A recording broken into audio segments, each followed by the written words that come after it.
Now we proceed to Dr. Mary Yuen. Mary Yuen teaches theology at the Holy Spirit Seminary of Theology and Philosophy in Hong Kong. Dr. Yuen will speak also for 10 to 15 minutes. Welcome, Yuen.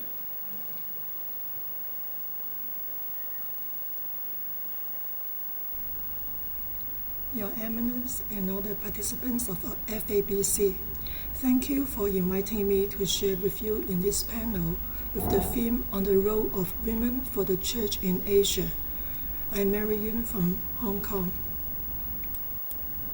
In this presentation, Mary Yuen, you are not audible to us. Experiences, and then I will share with you the challenges faced by women in the society and also in the church with my own reflection and some examples of pastoral responses. To start, I would like to share an experience of more than 20 years ago when I was still a young church worker at the Justice and Peace Commission in Hong Kong. I have a chance to participate in Bila on Women in Pattaya with other representatives from countries in Asian countries. We began from the life experience, visiting various marginalized groups, including sex workers, women laborers, and other women in distress. We also heard the experience of the workers who walk along with them and accompany them. Not only I was awakened, and I found this is a profound experience for me. And in this workshop, we also have chance to listen to the leadership of committed women at the grassroots level, and also the analysis and experience of resource persons who have paid attention to these issues for a long time. And we also have group discussion to share our own reflection and theological reflection. I think this is a good example to show how we can transform our own experience and to learn from the grassroots women. When I went back to Hong Kong, in the Justice and Peace Commission, we set up a small working group and start producing Bible sharing materials for parish, and also produce an educational kit for Catholic school on gender issues. I myself also attend some feminist theology seminars in an ecumenical Christian organization, and I also study theology in a seminary in the evening. All these are my initial experiences on concerning gender issues in the society and the church. And later, when I further studied, I also took some courses on this topic. I found this method of pastoral cycle or C-Judge-Ed approach very useful in our theological reflection and pastoral planning. And I still use this method today. From this experience, you can see that FABC has started this journey of concerning women for quite some time. And in the recent FABC 50 documents, I found there's a paragraph on women. And I saw that they also, the bishops also pay attention and try to hear stories of women who are being discriminated, facing violence and oppression, and they have different kinds of experience. I won't repeat this because I think you all know it very well.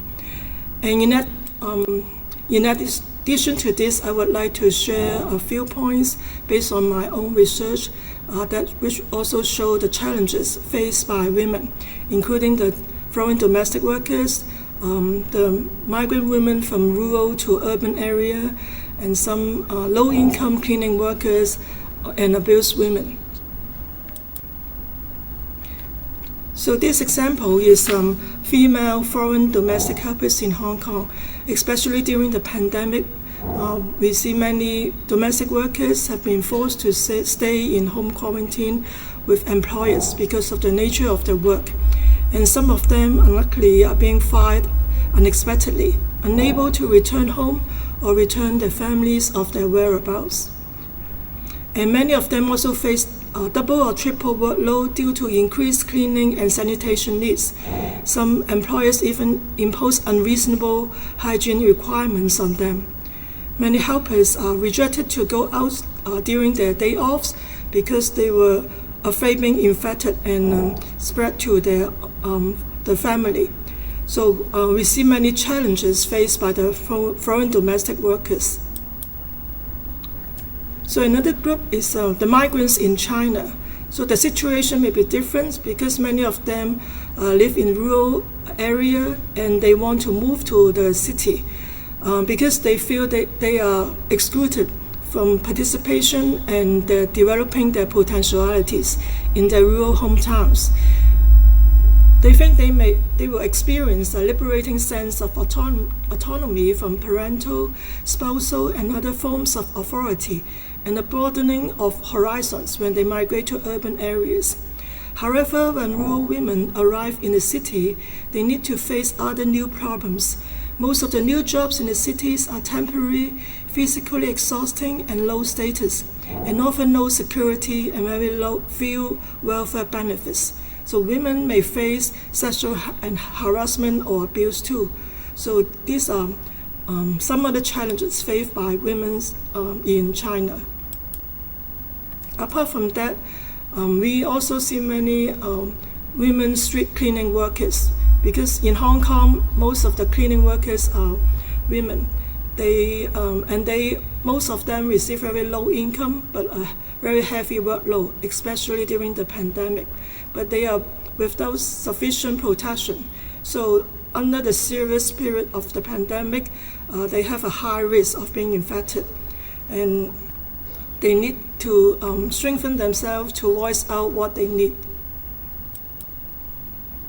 There are also other challenges faced by women, especially in East Asia. Because in East Asia, many women, in fact, are working women. They have to go out to work and also take care of their families. And also some are single mothers who have to take care of their kids. When during the pandemic, their kids have to stay at home to study. And during the pandemic, also more domestic violence occur in the family. There are some NGOs who conduct some survey showing that the call for help increased a lot. And even UN have a statistic showing that during the lockdowns, 20% surge in domestic violence. So in face of all this women's vulnerability, we have to explore how we can respond to them. Although they may have many difficulties, but vulnerability should not be the only object of concern. When we have chance to expose to these women, such encounter allow us to respond. And we should affirm that even the vulnerable women can be transformed and regain their capability through empowerment and solidarity actions. Women are agents of change for themselves, for their families, and for others. So I have a few points of reflection, and then I will share some examples of pastoral response which can strengthen women's power. Based on the notion of social friendship and political charity, which can be found in the social encyclical Fratelli Tutti, pastoral care should be provided to these disadvantaged women. And based on Mary's Magnificat, women as objects and subjects of liberation should be affirmed. In fact, they are object of history. They are subject of history and agents of change. Based on the notion of solidarity, women's capabilities should be empowered. For solidarity, it means upholding women's dignity and moral agency, redefining difference and making connection, supporting women's self-help group, advocating for social transformation, and also nurturing the virtue of charity in the church communities. Now I would like to show a few examples of pastoral care to the disadvantaged women. As I mentioned, many migrant domestic helpers face a lot of challenges, and some of them even lost the place to stay because their employers drive them away. And some some church workers and also the volunteers form a team and try to look for temporary shelter to the migrant workers who have nowhere to go. And they also provide some basic necessities and food to them during this period of time. And in fact, taking care of the foreign domestic workers is a long-term pastoral care service. In the Hong Kong diocese, there is a pastoral center for the Filipinos and Indonesians. They provide pastoral care and also some material needs to them. They try to extend solidarity with the migrant workers through counseling service and also advocating rights for migrant workers. Temporary shelters also provided to them when there is a need for accommodation, especially during the transition of jobs or waiting for court cases. So, and this is an example of gathering the Indonesian migrant workers through some kind of workshops and formation. Through this kind of gathering, they try to learn skills and education in the secular society, and they are empowered and gain strength and capability. During this process, they exercise their agency and try to affirm their subjectivity. Apart from that, there are other pastoral responses from the church, for example, for the low-income workers. In Hong Kong, the Catholic Labour Commission with the labour centres try to organize cleaning workers and other low-income workers. And they have monthly gatherings and forming self-help group with them, trying to strengthen them and let them strengthen their confidence. So they try to express their own needs and try to even lobby the legislator to change the workers-related policy. And they share their own stories to the public through receiving interview with the media and also in the workshops or the church gatherings. For those who have need in families and are facing family crisis, our church social welfare agency Caritas also have a family crisis support center, providing counseling service to them and also trying to prevent the family crisis through some kinds of family service. And during the pandemic, they received lots of calls and requests from individuals and families through the hotline. And when they receive this request, they will try to provide different kinds of service to them, try to prevent suicide and also try to cope with the need when they receive help from domestic violence cases.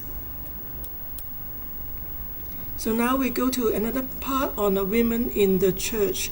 We see some both positive signs and negative signs in women in the church.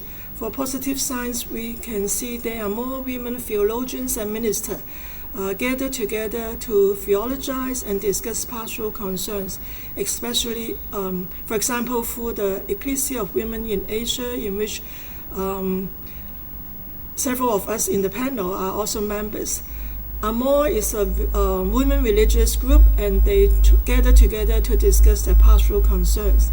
And there are also other country-based associations for women's theological reflection. Apart from that, in some local churches in Asia, there are more and more female faithful playing an active role in the church affairs. For example, in Hong Kong, lay people are encouraged to attend different kinds of faith formation, including theology courses in the seminary. And when they finish their program, they would join different kinds of ministry, and some will go further study and become teachers and formators in the church. Some lay women also involved in planning and leading work in areas such as school education, theological education, social welfare services, and justice and peace ministry, etc. But at the same time, we also see some negative signs. In certain Asian countries which follow traditional culture, for example, Confucianism, that does not affirm gender equality in practice, the local churches in these places may also follow the hierarchical culture, patriarchal practice, and incline to clericalism. And in a conference, I heard a Catholic nun from China share her own experience, saying that even though women participate actively in church, but they cannot play a leading role. And this is because of the traditional mentality of the Chinese culture, as well as the Catholic patriarchal tradition, that they only allow men serve in the leadership role. And this Catholic nun also heard from a parish priest who honestly admits that it is clericalism that shapes the ecclesial structure of the church. And women sometimes also do not aware that they can strengthen themselves and play a more important role. So finally, for my own reflection, I think, as all of you know, we all human beings were created in the image of God, an inherent dignity and value of women on the basis of the image of God. So women should also share the same equality and dignity in the church. Women are encouraged to participate at all levels of the church, not because they are women in terms of gender, but because they share their baptismal call as followers of Christ. They also have the potential to contribute to the church and building the kingdom of God in various ways. Many church teachings promote gender equality. However, there is still a big gap between the theory and the reality. Female church members are the majority, but they are insufficient in decision-making in church affairs. And the church teaching on gender complementarity may lead to the exclusion of women from leadership position. And we talk of synodality in these days. Based on this notion, the church leaders should try to listen to the voices of women and include them in the decision-making process, allowing them to take a greater role in ministries and evangelization. So to listen, to accompany, to be empathetic, and in solidarity with women are some key words. Finally, I would like to quote a few recommendations from Bila on women in FABC before. I think this suggestion need to be evaluated and see whether they have been implemented, and maybe we need to take further consideration. For example, to enhance the participation of women in all church organizations and councils. At the diocesan level, a committee be formed to address injustice, especially against women and children, and to take immediate actions. Women, including religious sisters, should be justly compensated for their work. And women's theology should be introduced in seminaries and formation centers. Women should be given support and opportunities to enable them to study theology and participate in other ministries. So thank you for allowing me to share with you in these sessions, and hope you have a fruitful discussion. Thank you. Dr. Mary Yuen has very comprehensively presented to us the challenges that the women face in the society and in the church. And she has referred to the domestic violence and other problems in the society, especially during the COVID-19 season. And she said what women need is empowerment and a social and political partnership with men and so on, pastoral care.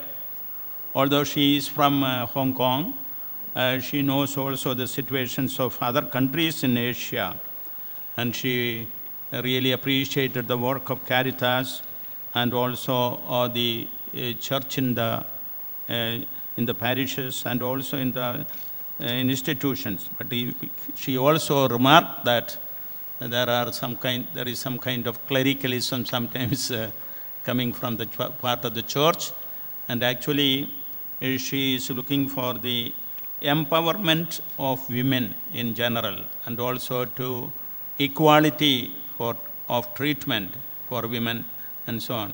Actually, it is a thought-provoking presentation that Mary Yuen has done. So let us thank Mary Yuen with a hand and thank you. Thank you very much, Yuen.